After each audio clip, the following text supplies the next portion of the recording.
Um, Good morning. Today is Sunday, September 21st, 2025, and it's 10:08 a.m. U.S. Central Time.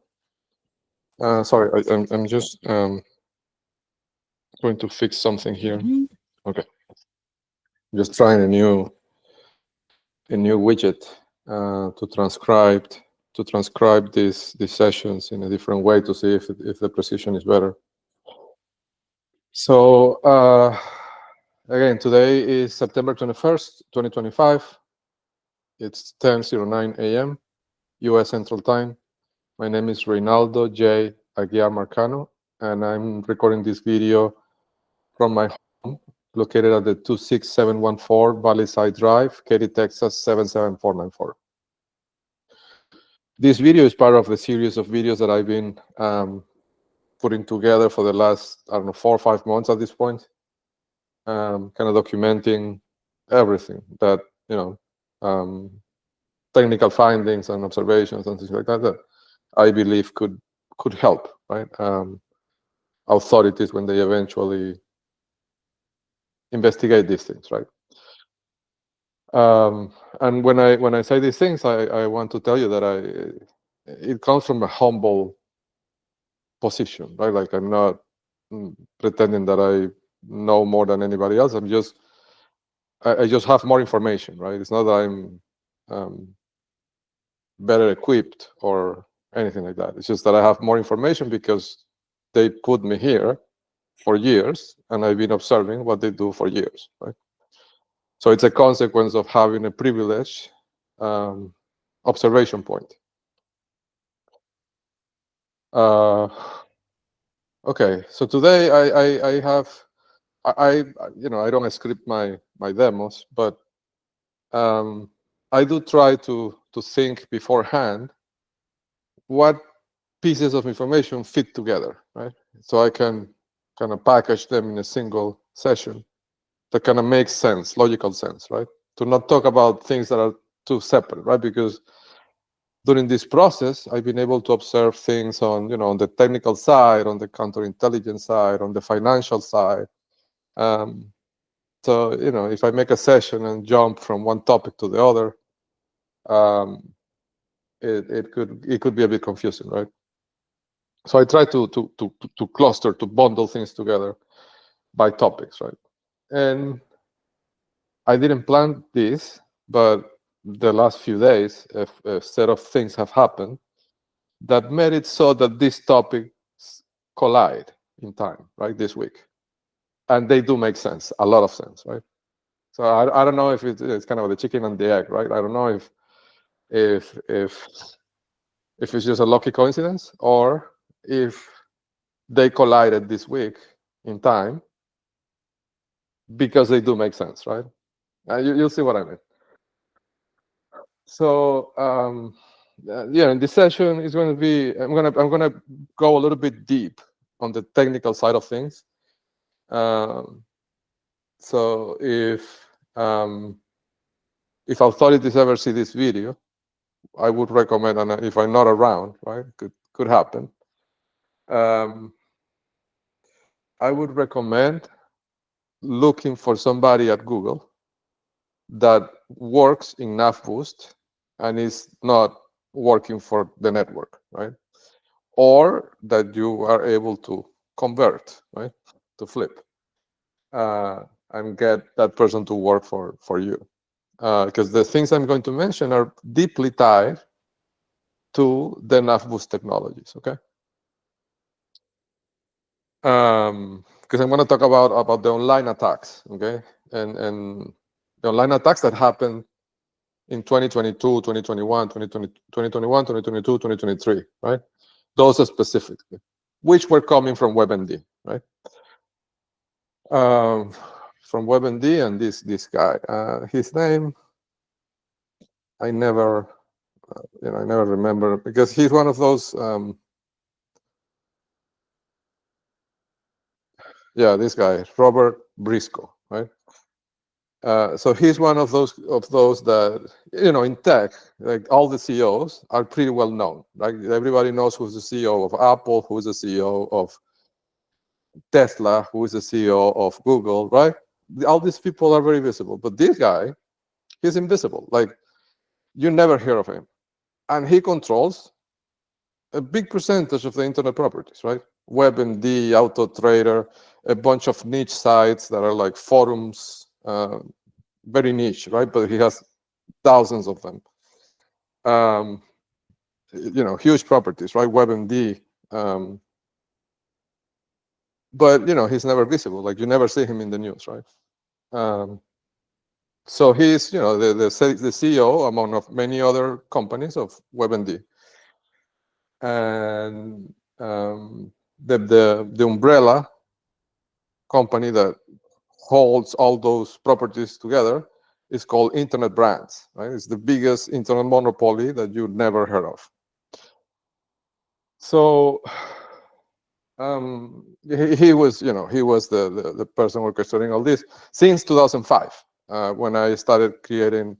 All this started because I created a classifieds website for cars, so that would compete with AutoTrader, but not really, because I was only trying to work on this in Calgary, Alberta, which is a very suburban city in Canada, right?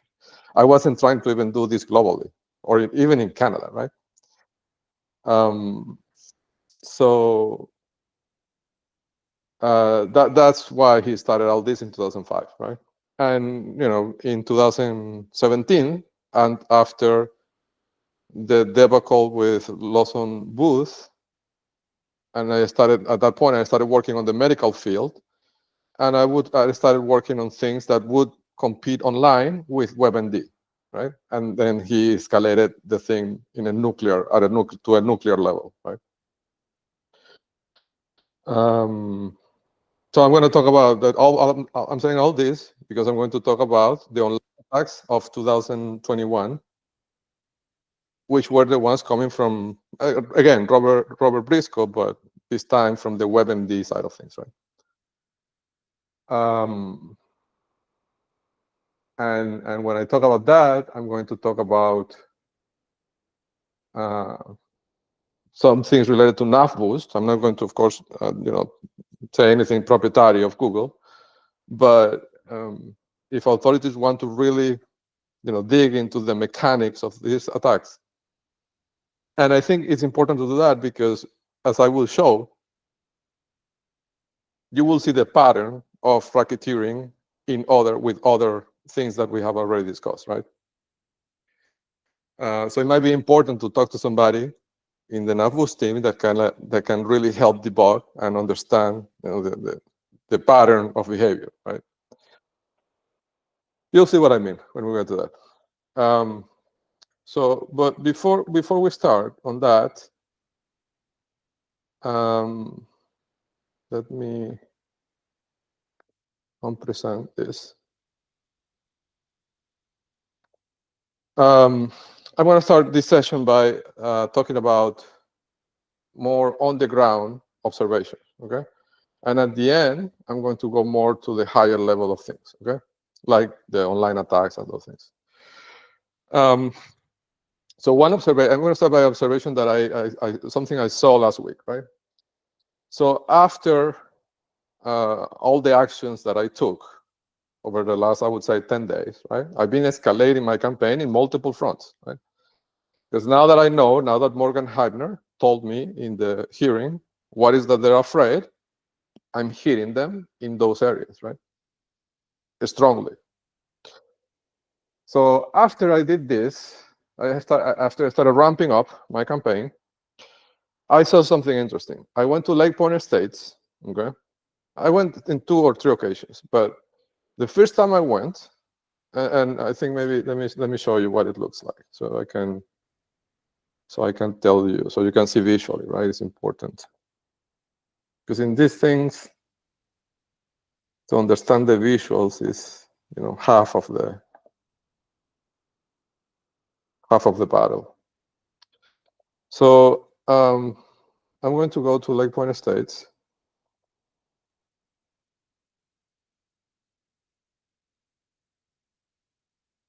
Okay, so the entrance. So this is and I mentioned this before, but I'm going to mention it quickly right now in case there's new people.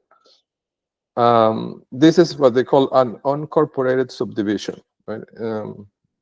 Administratively, this functions like a small city in the sense that it has its own bylaws, and even law enforcement sometimes says that they can't do anything inside of the thing, right? It has its own water supply, its own it's many of the things that the city would do for the normal regular areas or neighborhoods. This neighborhood manages itself. Okay, and it's a gated community, and it has something like 95 or 96 houses, something like that. It's completely gated. Okay, and it has a manned security gate, meaning there's a security guard in the entrance. Okay, and it's supposed to have a single entrance. Okay, which is this that you see is this that you see here, where I'm pointing the mouse, and that entrance has two roads. One that goes in is one way, and another road separated by an aisle that comes out, and that's on a one-way street as well. Okay, and I'm saying official entrances because Robert Mueller / Eckhart. So these two properties over here, they have their own gate. They have a secret gate. This is the famous the mysterious secret gate that I've talked about many times, that they used earlier this year to bring vehicles inside of the subdivision without going through security, because the problem, what they wanted to avoid in the security gate, there is the camera, right? There's two cameras, one that films the back of the cars as they come in, and another camera that films the back of the cars as they come out. Okay, on the other. So the problem they wanted to solve is to avoid bringing the spy vehicles through the security gate, because if the FBI subpoenas the security recordings, all the license plates would be there. So the solution they found to that is that they created this secret gate. It's here in this point.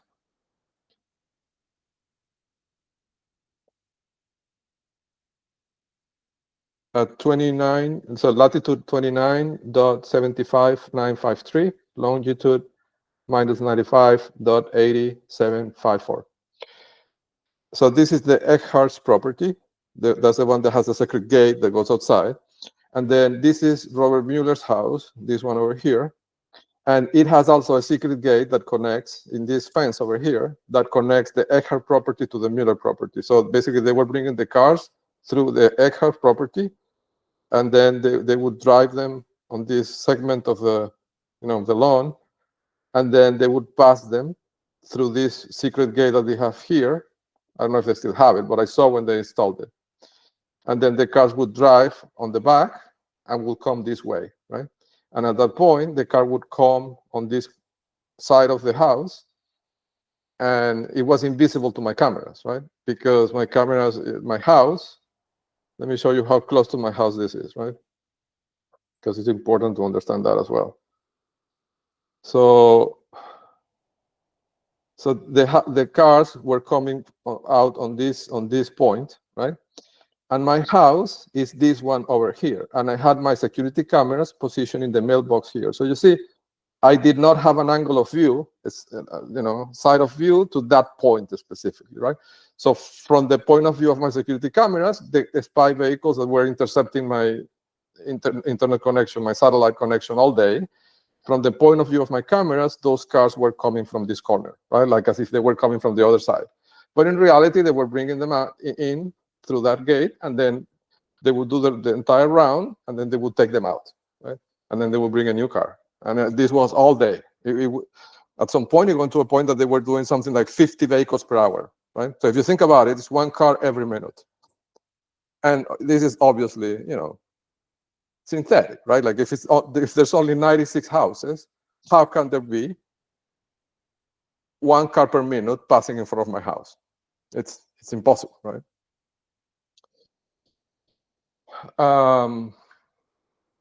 Right. So but all those things. Well, and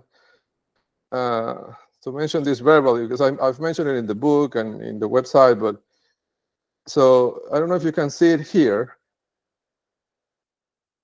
but you see in this, so this is Google Maps, right? You see the shadow of these electricity posts that are, like, for example, here. You see the shadows, but the posts, you don't see them, right? They were deleted from the image. And I have aerial footage taken with a drone where you can see the posts. And I can tell you, and I published this already in YouTube, you can see that the electricity posts come from outside the subdivision directly to Robert Mueller's backyard, and it terminates exactly next to this concrete structure that you see here.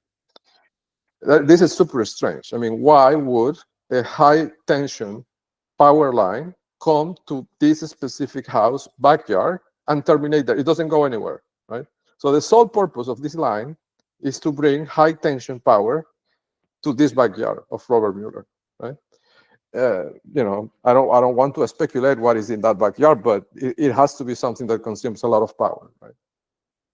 And then they don't want to be tied to the electricity bill under his name. So that's that. So this is basically the unofficial entrance of Lake Point Estates, right? But the official entrance, and this is important because of the observation of, you know, that I saw last week, okay, which is let's say the entry point to this conversation. So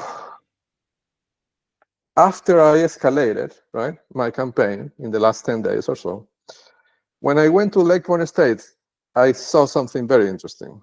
And it was that they had a crew of workers working on installing, I don't know the name of this device, to be honest, in English, but it's like a reverse spike. I don't know. It's a device that it's installed. I don't know if you've seen when you go sometimes to like private parking lots, right, where you have to pay to get in, or you have to pay to get out. And they have, these are like, it's a device that is like embedded in the concrete on the floor as you're going to enter the parking lot. And it's basically a set of spikes that are like pointing on the same direction as the car is supposed to go, right? And when you drive the car over the spikes go on the ground if you are going on the right direction. But if you're going on the opposite direction, you will get a flat tire on all the 4 tires, right? I don't know. I don't know what's the name of that. It has to have a name, right? But I don't know what it is. So they were installing one of those in the entrance, so in the exit of Lake Point Estates. So, you know, the logic of this is that nobody can enter the subdivision when a vehicle is coming out. Now, I have to say, maybe like a month ago, I ran into a situation in which I went to Lake Point Estates and I arrived there and there was nobody in the security shack, right? There should have been a person there, but the person disappeared, like he wasn't there, he or she, right? And I was waiting there for like 20 minutes outside, and I had things to do, right? So at some point, I got tired of waiting, and somebody was coming out, and after the person came out, you know, the gate opens, and it stays open for like, I don't know, maybe 30 seconds, right? After the person came out safely, I used the exit to get in because I didn't have any way to come in. The reason I didn't have any way to come in was because the person wasn't in their post, right? They should have been there. And there was no sign saying, I'll be back, or I'll be back in half an hour, nothing. Like, the person just disappeared. So I don't know if they're installing that spike as a response to that, right? Could be like that they're going to make some sort of claim that I'm not following the rules, you know, like the same, to justify, right, all the harassment that they've done. Now maybe they're going to create another claim. I don't know, could be, right? But I don't think that's the play. I don't think that's why they're, I mean, I think that's just the justification, right? So what they did is that they were installing that spike, right? That device on the ground. And of course, the exit was closed because they were working on that, okay? So what they were doing is that they repurposed the entry for the cars coming in. They make, instead of being one way, they made it like double way, like 2-way, right? Cars would come in and also come out through the entry, not through the exit, because they were working on putting these spikes on the exit. And then what they did is that they left the entry gate open, and they put the security guard sitting on a chair, like watching who's coming in and out, right? But just watching. The person wasn't taking notes or anything.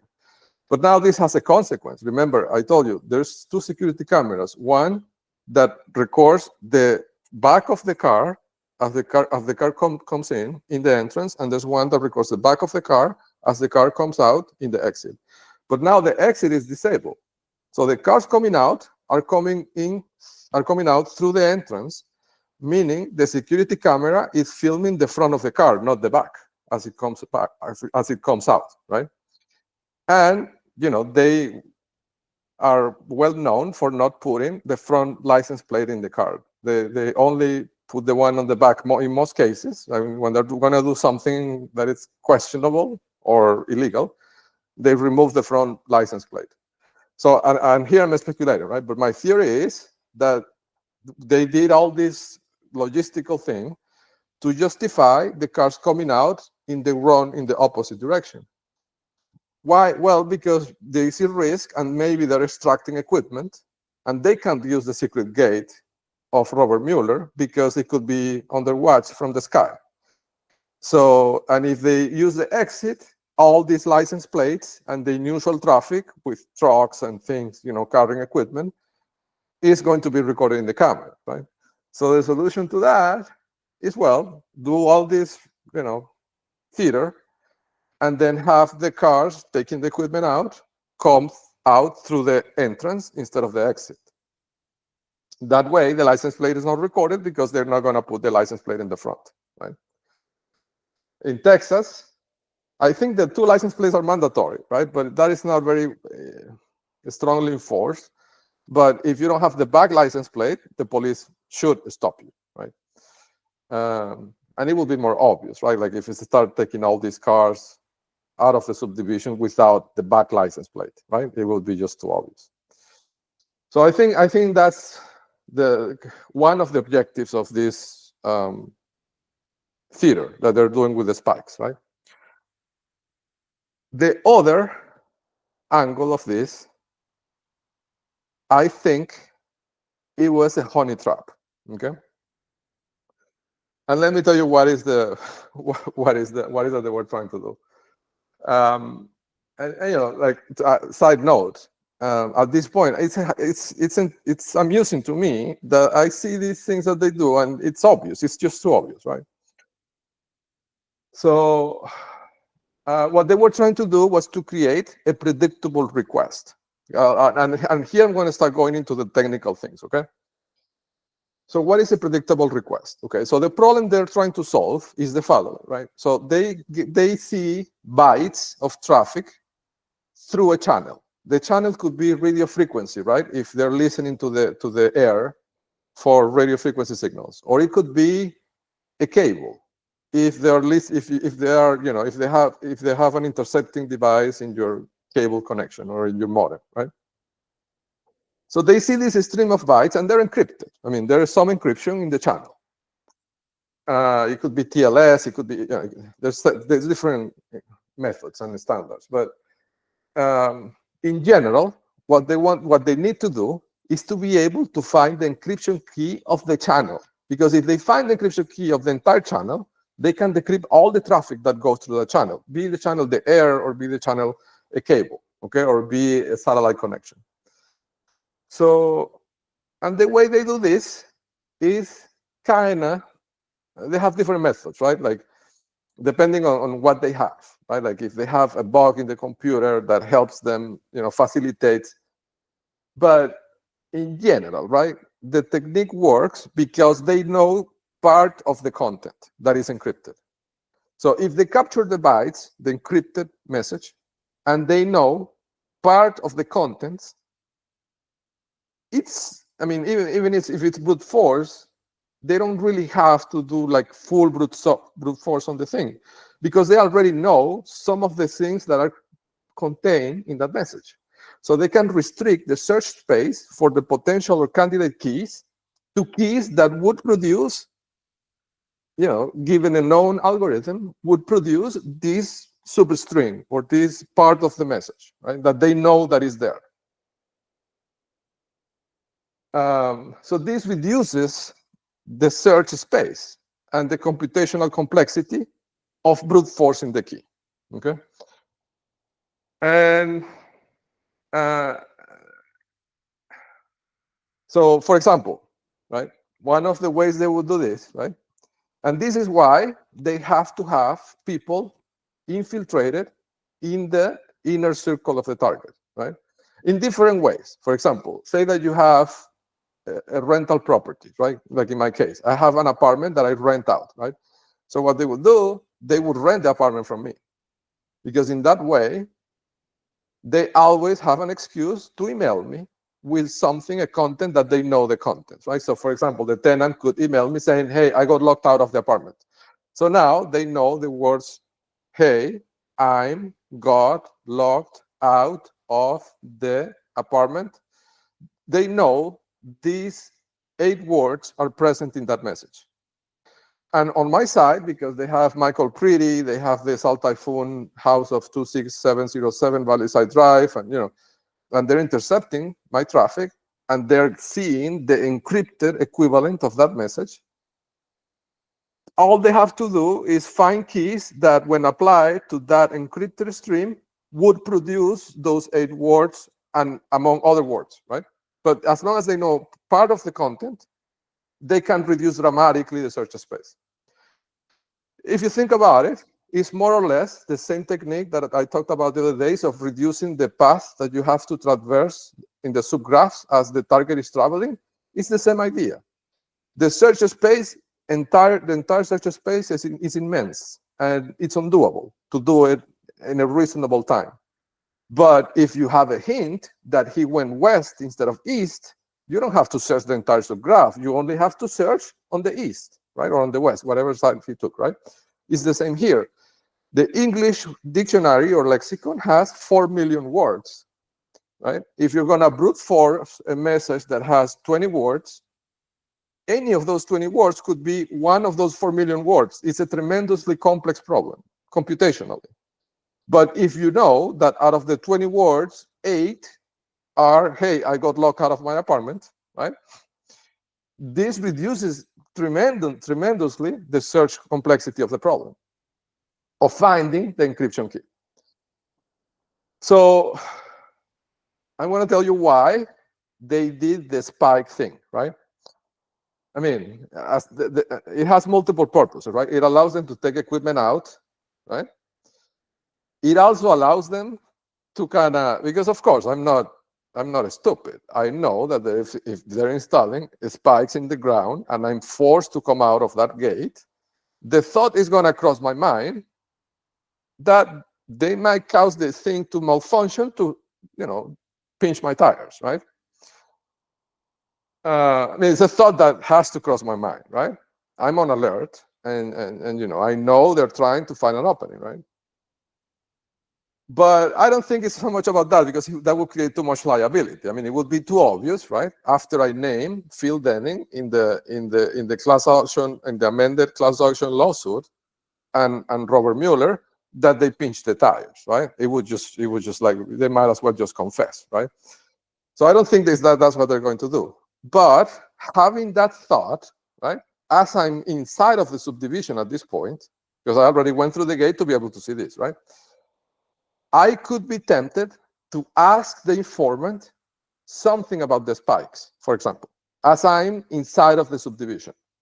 And because they have all these sensors around and inside my home, if I mention the word spike and they know that I might mention that word, it might make their search problem easier, right? And they may be able to intercept the actual message, right? So that's, I think, right, that was really the one of the main objectives, right? Like to entrap me into trying to send the word spike in a message, right? Because they could decode it. They think, and they can decode it, and I'm going to explain why. I'm so confident in the technology that I have developed that I'm going to tell them in this session how I do it, so they can see that they will never be able to find them. But I'll do that at the end, okay? To keep the session, to keep the viewers engaged. So yeah, so the first time, of course, I know what they're doing. I know that they're trying to create a predictable request where none exists, right? So of course, I didn't send anything, right? Well, I did send things, but I did not mention the word spike, right? But again, like I could have said it, right? But I know what they're doing. I know it's pointless to even ask the question because I know what they're doing, right?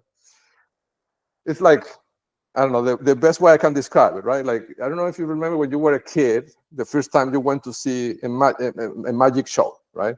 And you see the magicians and they do the thing, right? And the rabbit, and you're surprised. Like, you can't believe this man took a rabbit out of a hat, right? But then you grow up and somebody tells you how the tricks work, or you see it in a documentary, right? After you see how the magician does the trick, then you're not surprised anymore. Like, you can't be surprised, because you know how it works, right? It's the same feeling, right? When I see what they're doing, I know what they're trying to achieve, and it's not, it's pointless, right? So of course, so that failed, right? So the second time I come, they escalated the rules a little bit more. So in that occasion, right, as I'm leaving my house, I see that they're following me, intercepting me, right, in the corners. Like, they're tracking me with what I would call high precision tracking. Like, they want to know the second I arrive to a place. So I already know, as I'm traveling to Lake Point Estates from my home, which is like a 15-minute drive, I already know that there's something waiting for me at Lake Point Estates, right? Because if they need to know with such precision where I am, it's because they need to time it very tight, okay? So I know they're working on something that I'm going to find out what it is in 15 minutes, right? As I arrive to Lake Point Estates, surprise, surprise, guess who's next to the spikes? Phil Denning, right? So Phil Denning is standing next to the spikes, inspecting them, right? Because I imagine, right, that maybe they thought, oh, well, maybe he didn't see them the first time, or he didn't understand the veiled threat, right? So they brought Phil Denning out, and he was standing next to the spikes, looking at them like this, right? Concentrated, like supervising the spikes, right? This is the same thing, right? They were hoping that I would send a message with the word Phil or the word Denning, right?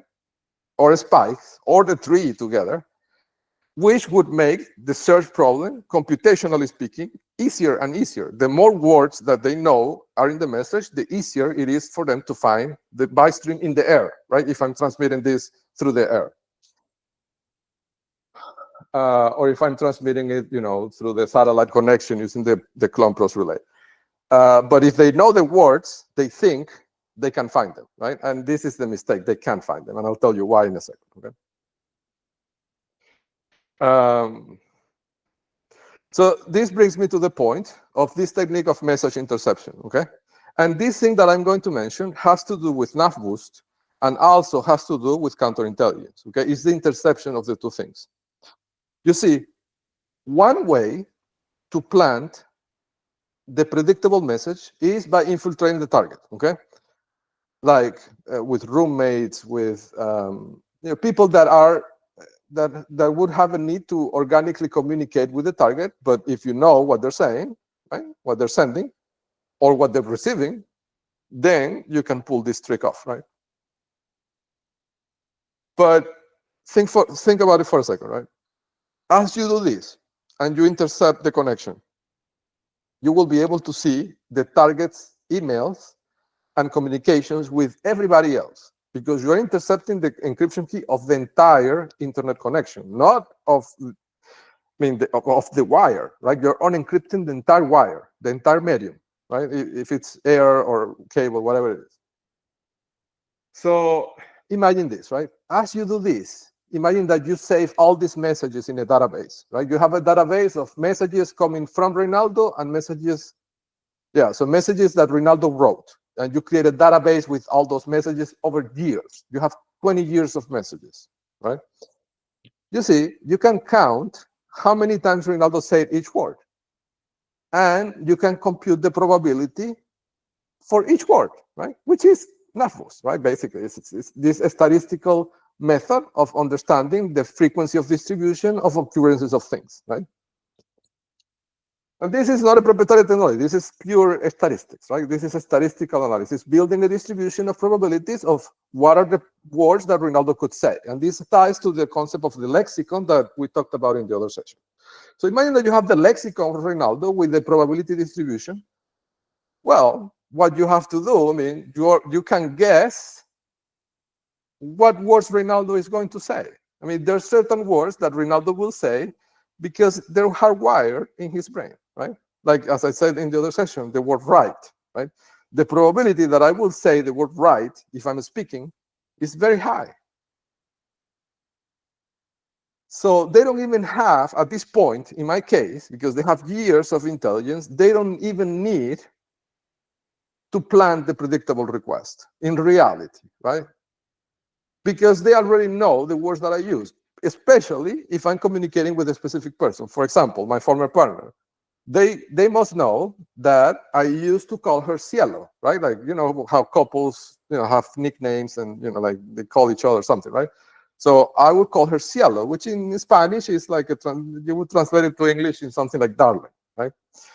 So, you know, one way to do it is if they know that I'm sending a message to her, you know, the message, if it's the first message of the day, it would probably have the word darling in Spanish, right? So they can use that as an anchor to reduce the search space and brute force the key, right?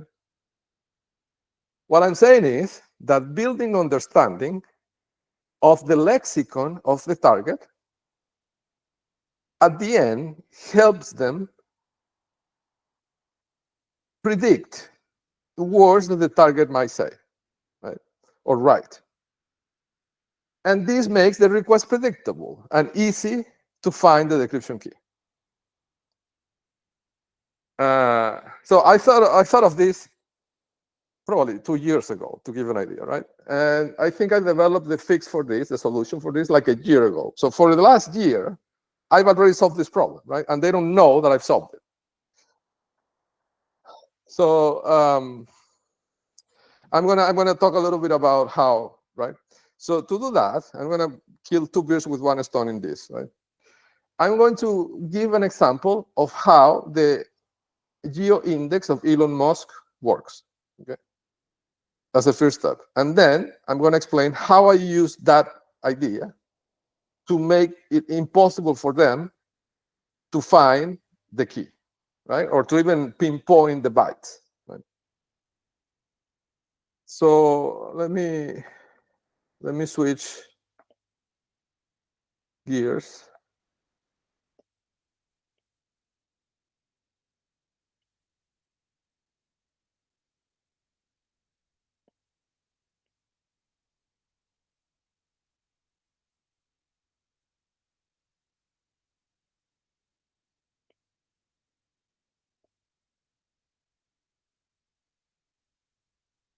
I'm sorry.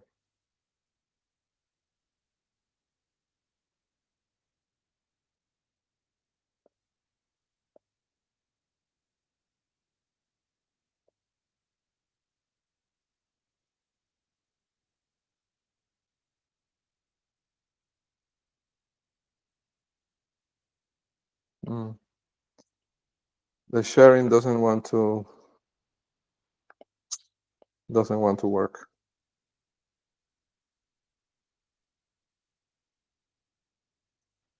Let me see, maybe if I do this. I'm sorry for the technical glitches. Obviously, I need to work on my setup a little bit.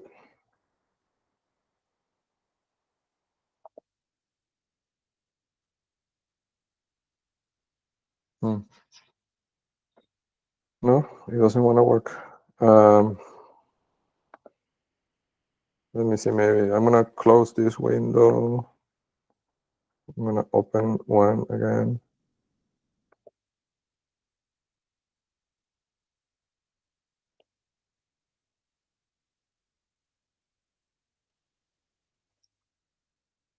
Okay.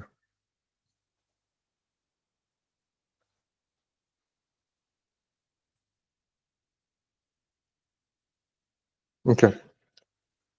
So this example, okay,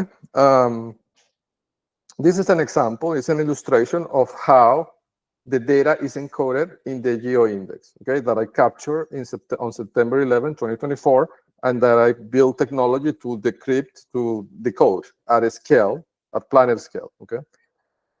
So this is, of course, an oversimplified illustration, but it's just for illustrative purposes because I want to demystify this technology. I want everybody to be able to understand how this thing works. Right? Like it's not complicated. And of course, because I'm simplifying it, and there's certain things that I'm omitting, but you know, for the purposes of sharing the knowledge, I think this is a very good example. Okay. So the way it works is a matrix. Okay, basically. And I'm going to put some colors in this. How do I put colors in this?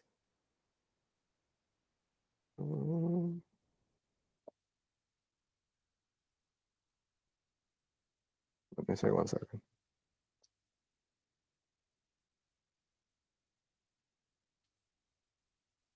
Here, okay. So these are the rows, and these are the columns, okay, column numbers. So I put numbers on so the blue are the columns, and the yellow are the rows, okay?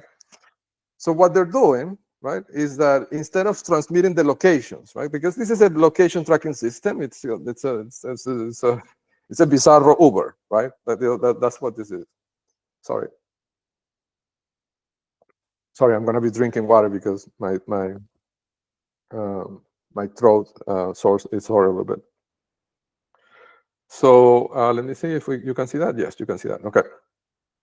So it's a matrix. Okay. So instead of sending the locations, right, what they did is they built this huge matrix that contains specific latitudes and longitude points in cells in that matrix. Okay. And then when they want to transmit a location, instead of transmitting the latitude and longitude, they transmit the row number and the column number of the latitude, and the row number and the column number of the longitude. Like, for example, in this matrix, right, you can see I pre-populated, right, just to illustrate this example. And for example, the coordinates of my house, of my house where I'm located right now, are encoded in, and the way the representation I picked for this was the first, so there's a comma, right? The first number is the latitude, the second number is the longitude, and within each number, the first digit, in this example, is the row number, and the second digit is the column number. So the coordinates of my house are at 1, 1, so this is the latitude, right? 29.7116, and the longitude is at 6, 5, so row 6, column 5. This is the longitude, right? So if you look up these coordinates, right, contained in this latitude and this longitude, is my house. Okay. Now, Penelope Suarez, her house, represented in this matrix, is on row 1, column 3. So this is the latitude, and the longitude is on row 2, column 2. This is the longitude. Okay. Alvin Canteromina, who's Penelope's boyfriend, his house is represented, and the houses are next to each other, less than 50 feet away. But in the matrix, it's a completely different number, right? It's 5, 3, so row 5, this is the latitude, and the longitude is 2, 2, is this one, right? David Molero / Daniel King Everett, his house at Lake Point Estates, which is right in front of David Mueller, his house, these are the coordinates. Row 3, column 5, so this one, 29.758891, and the longitude is on row 4, column 1, minus 95.8623, right? Phil Denning, the character that they put, the standing next to the Spikes, who's the president of the HOA, who's mentioned in the lawsuit next side to Wilmer Ruperi and Robert Mueller and Elon Musk.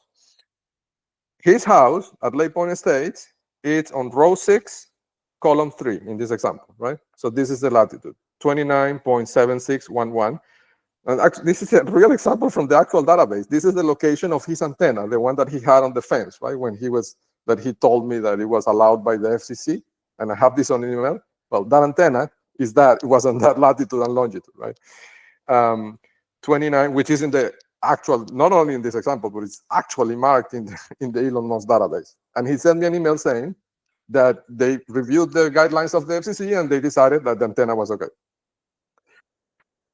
And the longitude, so the latitude is on row 6, column 3, so this one, and the longitude is on row 4, column 3, this one, right?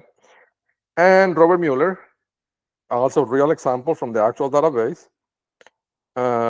In this example, it's in row 2, column 4, so this is the latitude, and row 2, column 5, this is the longitude. So this is how the system works to find points and transmit locations, okay? Now, I want to talk a little bit about the advantages of doing it this way. The first advantage is security. Why? Well, because the matrix is only known by them, right? It's not public information, well, until I found it. I found the matrix, so that was the leak, right? I found the entire matrix. But before that point, they were the only ones that had the matrix.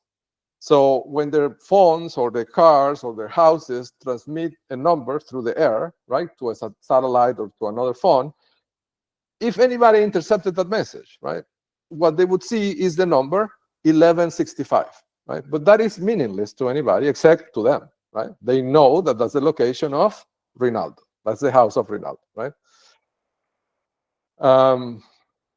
So it's very secure, right? Unless the matrix is captured, which is exactly what happened. Well, not only captured, but also captured and decoded, which is exactly what happened, right? But this adds a layer of obscurity to the entire operation, because if you don't have the matrix, you don't understand what they're talking, right? It's like talking on a secret language, right? That only the two parties understand. So that's how it works. The other advantage of doing this is compressibility. You see, with this technique, I mean, you cannot really see it in this example because I only have a few data points. But with this technique, you can compress, you can fit an enormous number of points, geographical points, coordinates, latitude, longitude, within a very small file. The reason for that, and especially if it's about driving directions, okay? Especially that type of locations. And that's why I imagine, I don't know this because I never worked at Uber, but I invite authority to investigate this lead. I imagine Uber routing is based on a geo-index very similar to this, right? Different points, but the same principle. Because, I can see how this directly applies to solving the compressibility problem in a geo-index for driving directions. Why?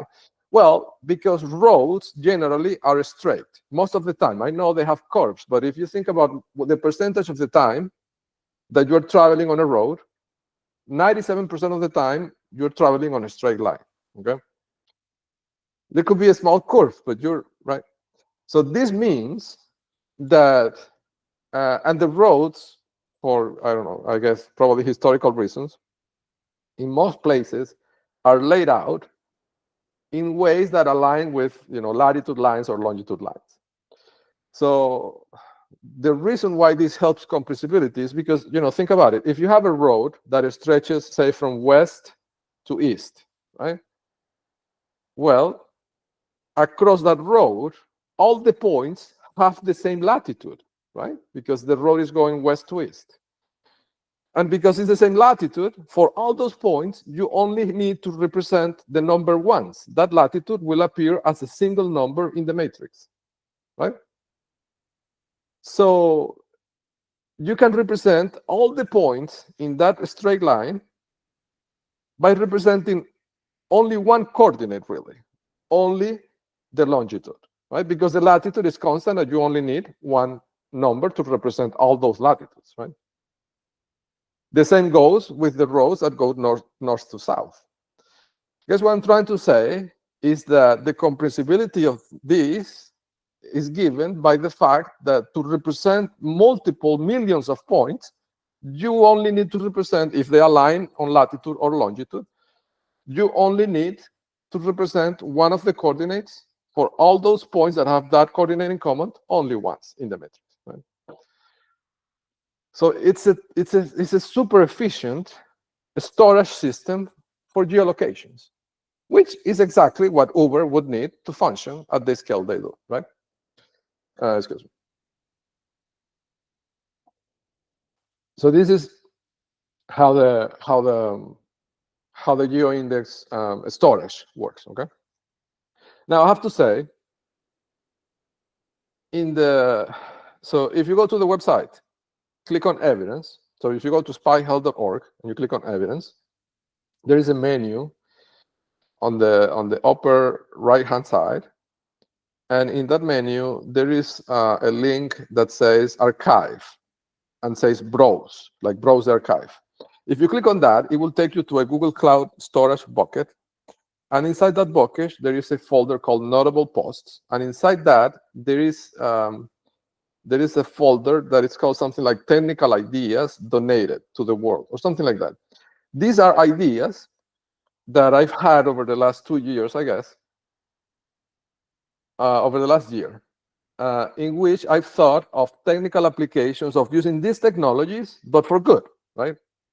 And I wrote these ideas down, and I hope that somebody implements them, right? For good, like for the benefit of everybody, right? Not to know what these people are doing, which is to commit crimes with this. And one of those ideas is the one I'm going to talk about today. There's another idea, for example, to give an idea, right, to make it concrete, because you can use this technology to encode satellite and compress satellite imagery. And the reason is because the same reason the compressibility is high for this technique, it could apply to satellite imagery. Let me tell you why.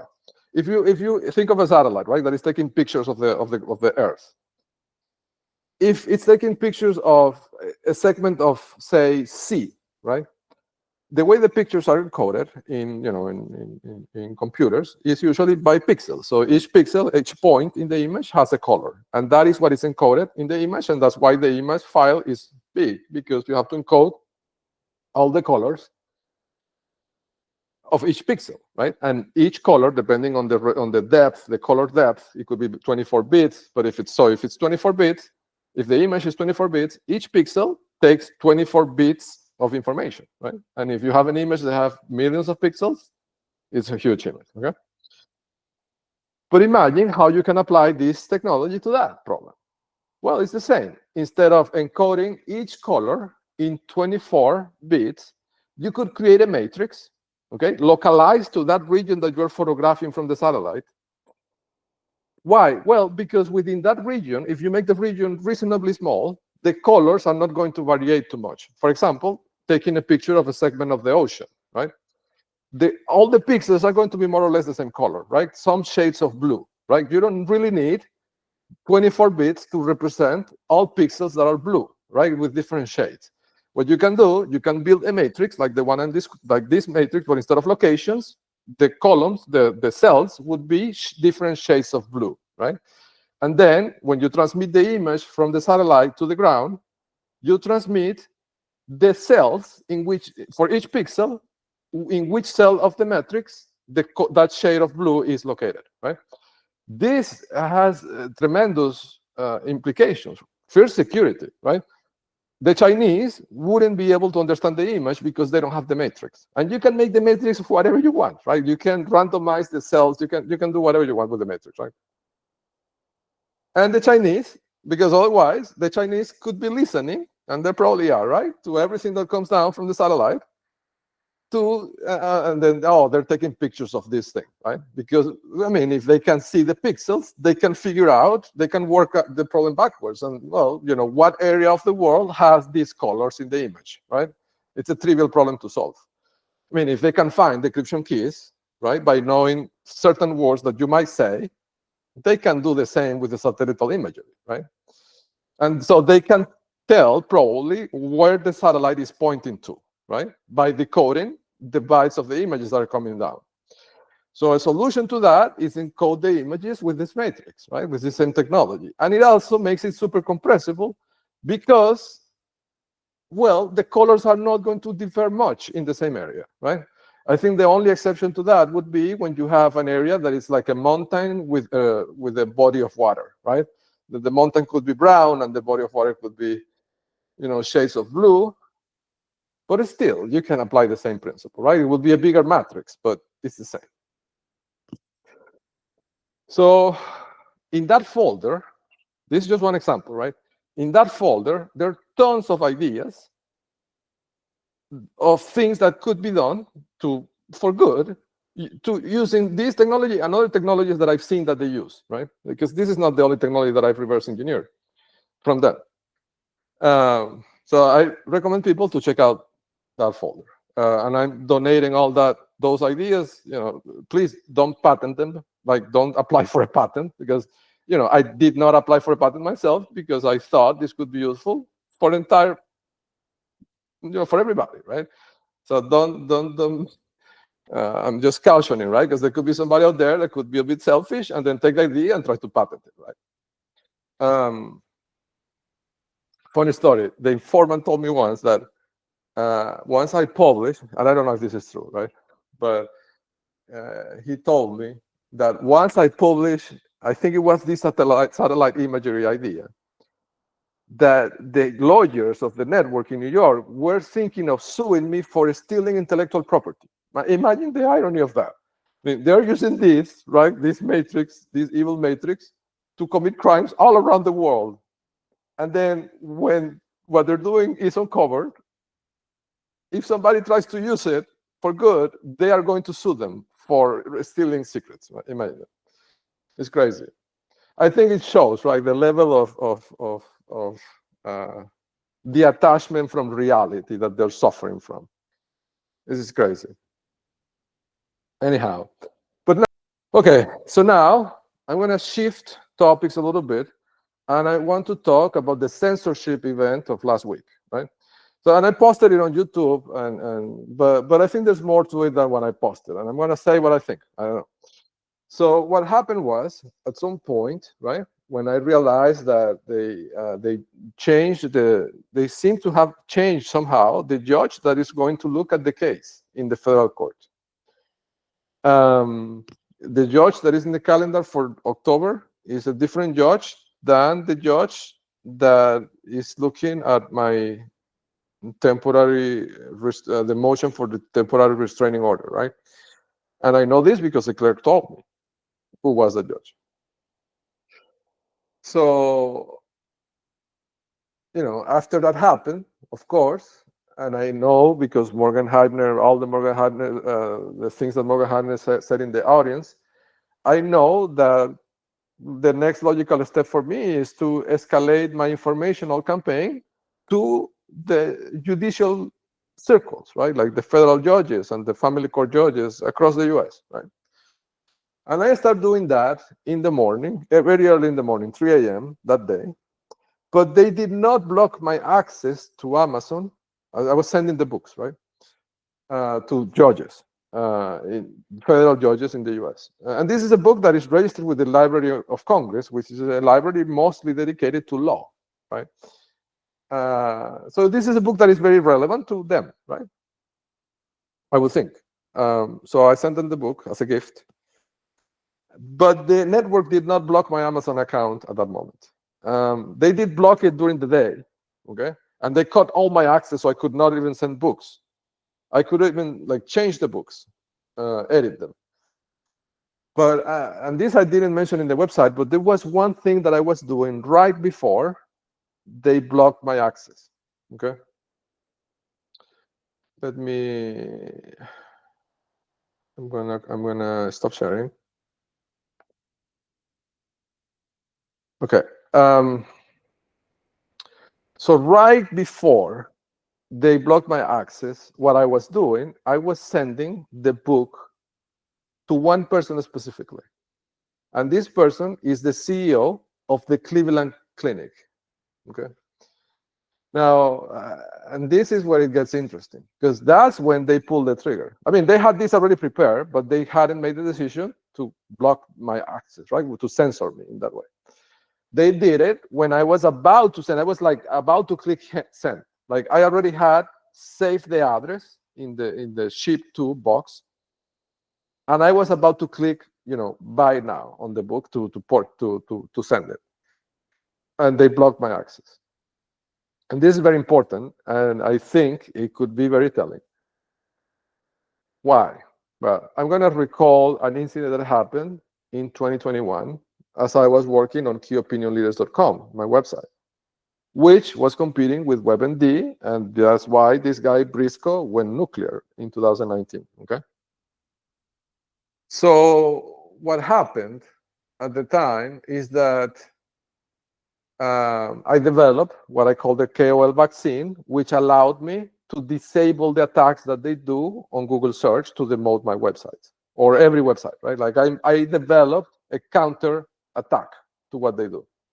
That works. I was able to use it, and I was winning, right? And that's when they incapacitated me physically. Now, when I was doing that, right, I spent probably 9 months of my life debugging what they do to Google to suppress other people's websites. And one of the things that I needed to do to fight this was to do certain requests that needed a proxy. Okay, and here I'm going to go a little bit more technical. Okay. A proxy is a system that allows you to make a request to a server, but routing your request through a computer of another person that is in another place. So the IP address appears to be in a different city, right? This was a fundamental piece of technology that is needed to counter what they do. And they don't, they do the same thing, right? That's how I learned it, because they do it, but they do it differently. They do it through Akamai, because Akamai has the power to tell Google servers which is the IP address of the end user. Google trusts Akamai so much that they let Akamai set the IP address and the location of the user as they wish. So this network uses that to basically create requests as if they're coming from any arbitrary IP address that they want. They don't even need to use a proxy, right? Because they have Akamai. Akamai is, by definition, the proxy, right? So I was using a company called IP Royal, which is a big part of this network. Like this was a ruse, right? So basically, by connecting my computers, my servers to IP Royal, I was giving my traffic directly to the network. Right? I didn't know this, of course. I learned it after I captured the geo-index, right? But I could see back then that it was compromised, because I could see, right, that I would do things on IP Royal and they would react to it immediately, right? I got to the conclusion at that point that they had, I thought that they had colonized IP Royal, right? Meaning the way IP Royal works is that they have, basically they pay people. This is what they said, right? I don't know if this is true. But they say that they pay people to install an app on their phone that turns their phones into proxies. And then when you make a request to IP Royal, they forward the request to a phone in that city. They serve the request that way. They pay some money to that person that has the app installed in the phone for the bandwidth. And I pay IP Royal. And IP Royal keeps a split of that, right? On paper, that's how it works. So I thought that what the network did was to get a lot of clients, fake clients, into IP Royal. So when I did the requests, they went through their phones and they would know what I was doing. That's what I thought innocently, right? Without having the geo-index. But of course, I understand now that that's not what they were doing. They own IP Royal, right? But back in the days, right, one thing that I've noticed is that when I was doing the requests, they made a mistake in how they set it up. And some of the requests, a lot of them, like I'm talking about probably 10,000 requests per day, were going out through a data center that is next to the Cleveland Clinic.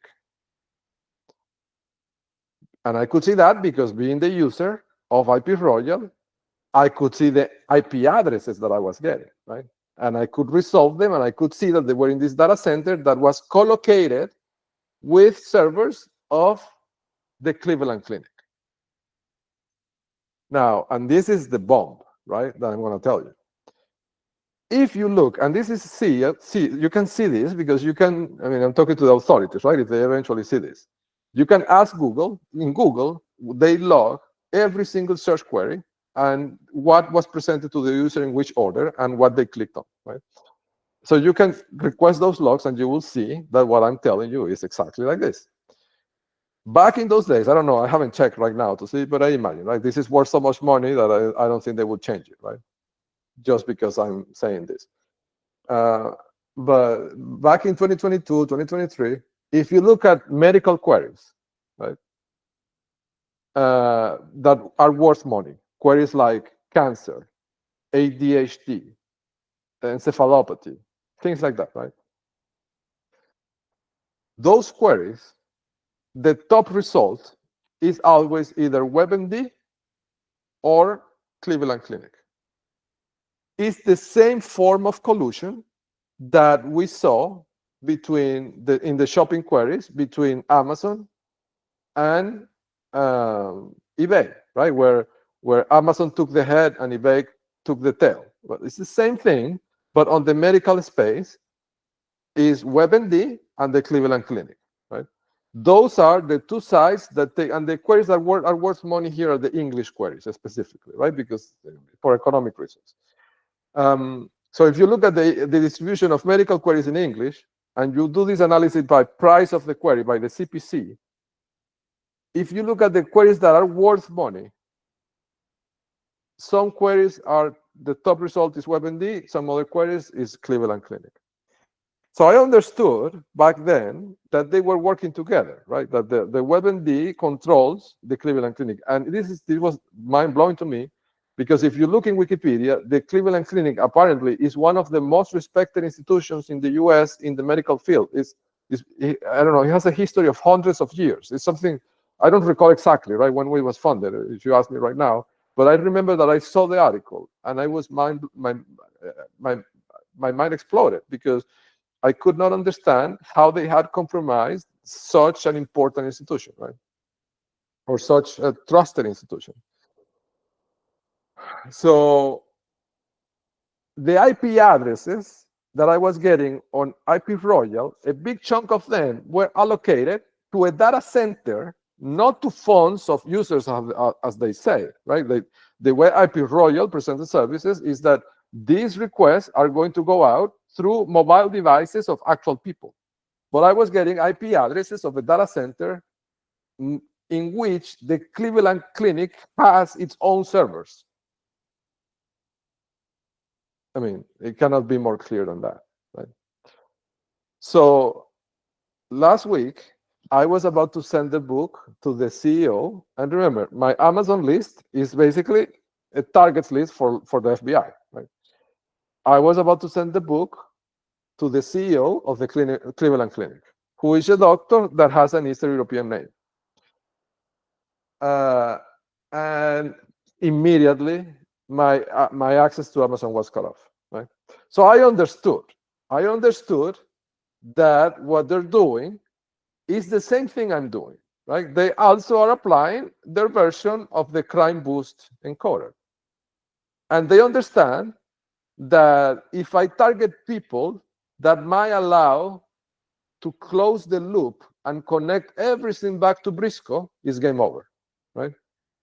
So that's why I believe when I was about to send the book to the CEO of the Cleveland Clinic, they cut my access, and they did not cut it when I sent it to 158 judges, federal judges in the US. So for them, it's more serious that I name the CEO of the Cleveland Clinic that if I communicate this to 158 federal judges, right? So that tells you the level of gravity or fear that they have that the CEO of the Cleveland Clinic, because they know that I can prove what happened in 2023 with IP Royal, right? It would connect everything.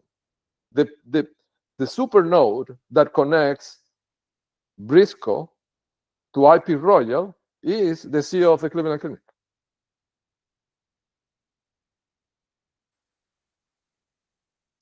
But I think the most important observation in this is that the market collusion in the online queries in the medical field between the Cleveland Clinic and WebMD is the same technique of market collusion between Amazon and eBay. That is the pattern of racketeering. They're doing the same thing in two different verticals. And all the impressions that they injected into my website in Google search are logged by Google. Like this is, authorities can go to Google and get these logs, right? And you can see in the logs that the Cleveland Clinic is in on it, right? The only website that beats WebMD is the Cleveland Clinic. And I'm going to give you another one data point that is very interesting.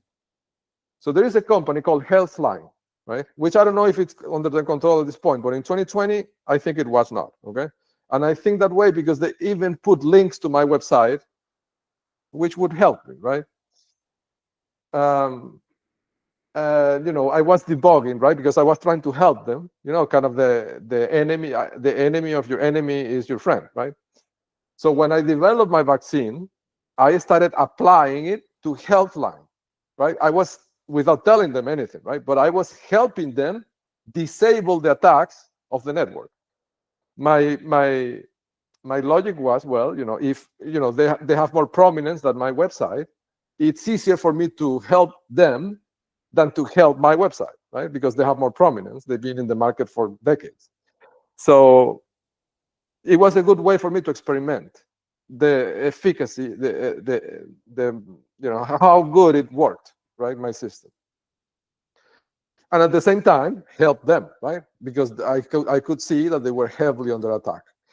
And I remember I was debugging this and I saw something, right? That was really interesting. I'm going to share it. So if authorities watch this, they can go and see if this is true. The way they were attacking Healthline was by using a Wikipedia entity of a boss line that is called Healthline. Imagine that. So I mean, there is a city. I don't remember if it's Chicago. I don't remember exactly which city, but there is a city, Chicago, or it's one of those. It's a city that is. I remember it's a cold weather city because I saw the pictures of the boss, and in the pictures there was snow. There was snow, but in this city there is a bus line, like a public transportation service, right, run by the city, like the equivalent to the MTA in New York, but in this other city. And the name of the line is Healthline. And they were you know, prepping up this Healthline bus station to the point, not a station, line, bus line. Google thought that, I mean, Google search thought that the bus line was more prominent than Healthline, the health company. Imagine that. I mean, this is a tiny. I mean, this is unreasonable, right? A tiny bus line in a city. How can that be more prominent than a healthcare or health tech company that has informational articles in thousands of topics that affect human beings across the planet? I mean, it doesn't make sense. The reason is because they were using Akamai, and I debugged this. I have my debug logs, right? They were using Akamai to inject clicks on Wikipedia and in other places and in Google search for the boss line to make Google think that the boss line was more prominent than Healthline, the company, right? So you see, it's the same technique of market collusion and manipulation of the market by suppressing the competitors, right? It's not about key opinion leaders or Ronaldo. Like, they do this to every single health company that it's out there, right? If it's not controlled by them, it cannot rank in Google. And that's how they control the market. It's the same technique that they do with Amazon and with eBay, right? If you want to sell something online, you have to go through eBay and pay 5%, 6%, I don't know, right? Plus the PayPal fees that they also charge on top of that. So you have to basically give up 10% of the value of what you're selling, or you have to sell it on Amazon, right? If you can. But there's no other choice, right? And it's the same with healthcare. Now, healthcare is something that I'm more passionate about even than the shopping queries, because this affects lives of people. People are making life-changing decisions based on this misinformation, right? On these things that they're pushing for the monetary value of the keywords. This is killing people, literally, every day. And somebody has to put a stop to this. Well, I guess I'm a little bit too passionate about this topic, I guess. But I think it's a good point to stop this session. But it's super interesting because I feel like, and that's what I was saying, right? It feels like this collusion of observations this week really bring things full circle, right? It comes back to Briscoe, who started all this in 2005, because I created a tiny amateur website trying to market vehicles in Calgary. But I don't know if it's the chicken or the egg, right? Well, thank you so much for your time, and I'll post this video and I'll see you on the next one. Thank you.